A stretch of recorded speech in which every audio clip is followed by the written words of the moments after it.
സംസ്ഥാനത്ത് ചൂട് ഉയർന്നു തന്നെ. മാർച്ച് 30 വരെ 11 ജില്ലകളിൽ കേന്ദ്ര കാലാവസ്ഥാ വകുപ്പ് യെല്ലോ അലർട്ട് പ്രഖ്യാപിച്ചു. ഇവിടങ്ങളിൽ 2 മുതൽ 4 ഡിഗ്രി സെൽഷ്യസ് വരെ താപനില ഉയർന്നേക്കും.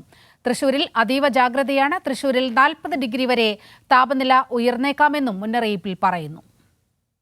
കോഴിക്കോട്, തൃശൂർ, കൊല്ലം, പാലക്കാട്, പത്തനംതിട്ട, കോട്ടയം, എറണാകുളം, കണ്ണൂർ, ആലപ്പുഴ, മലപ്പുറം, കാസർഗോഡ് ജില്ലകളിലാണ് കേന്ദ്ര കാലാവസ്ഥാ നിരീക്ഷണ കേന്ദ്രം ഉയർന്ന താപനില മുന്നറിയിപ്പ് നൽകിയത്. ഇതാദ്യമായാണ് സംസ്ഥാനത്ത് താപനില 40 ഡിഗ്രി സെൽഷ്യസ് വരെ ഉയരാമെന്ന് കാലാവസ്ഥാ നിരീക്ഷണ കേന്ദ്രം മുന്നറിയിപ്പ് നൽകുന്നത്. തൃശൂർ ജില്ലയിൽ ഉയർന്ന താപനില 40 ഡിഗ്രി സെൽഷ്യസ് വരെയും, കൊല്ലം, പാലക്കാട് ജില്ലകളിൽ ഉയർന്ന താപനില 39 ഡിഗ്രി സെൽഷ്യസ് വരെയും ഉയരും. പത്തനംതിട്ട ജില്ലയിൽ ഉയർന്ന താപനില 38 ഡിഗ്രി സെൽഷ്യസ് വരെയും, കോട്ടയം, എറണാകുളം, കണ്ണൂർ ജില്ലകളിൽ ഉയർന്ന താപനില 37 ഡിഗ്രി സെൽഷ്യസ് വരെയും ഉയർന്നേക്കും.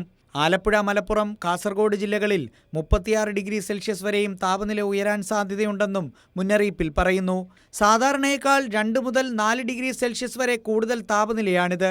അതേസമയം വരുന്ന 5 ദിവസത്തേക്ക് തെക്കൻ ജില്ലകളിലും മധ്യകേരളത്തിലും വേനൽ മഴയ്ക്ക് സാധ്യതയുണ്ട്. കൊല്ലം, ആലപ്പുഴ, കോട്ടയം, എറണാകുളം ജില്ലകളിൽ ഇന്ന് വേനൽ മഴയ്ക്ക് സാധ്യതയുണ്ടെന്നും കാലാവസ്ഥാ വകുപ്പ് മുന്നറിയിപ്പിൽ പറയുന്നു. കൈരളി ന്യൂസ്, തിരുവനന്തപുരം.